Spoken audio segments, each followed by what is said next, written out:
ওখানে মাছটা করলেই রান্নাবান্না আমার কমপ্লিট।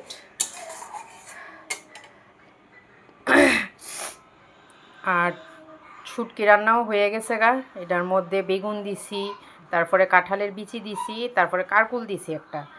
যদিও কারকুলটা দেওয়ানের কোনো ইচ্ছা আসলো না, খালি বেগুন দিয়া সেরা কাঁঠাল বিচি দিয়া সেরা করণেরই ইচ্ছা আসলো। তো ফ্রিজে গিয়া দেখি বেগুন কম, তো শুটকি তো একটু বাড়তে লাগবো, কারণ শুটকি তো আমার অল টাইমই ফেভারিট। আর এই কারণে বাড়নের লেগা মানে অতিরিক্ত দিছি না, একটা কারকুল দিছি আর কি।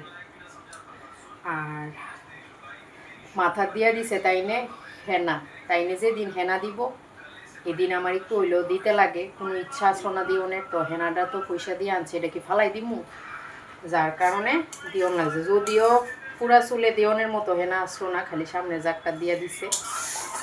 নীল ভুবনের পর থেকে আমি আর হেনা টেনা দেই না, কারণ পরে দিয়া ছানের ভেজাল রাখলে আমার প্রচণ্ড প্রবলেম হয়।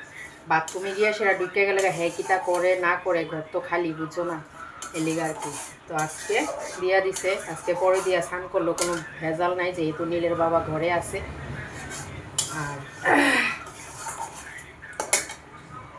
একটা জিনিস আজকে পাটনামি করছি, তোমরা একটু জানাই হোসেন এটা ভুল করছি না ঠিক করছি। হ্যানাডার মধ্যে ওই দে হাই লেবুডি কাটা আসলো আর কি, লেবুডি নষ্ট হইব দীক্ষা ইডি আছে না, প্রচণ্ড পরিমাণে টক, লেবুডি নষ্ট হইব দীক্ষা আমি হেনাডার মধ্যে চিপ্পা সেরে দিয়ে লাইছি।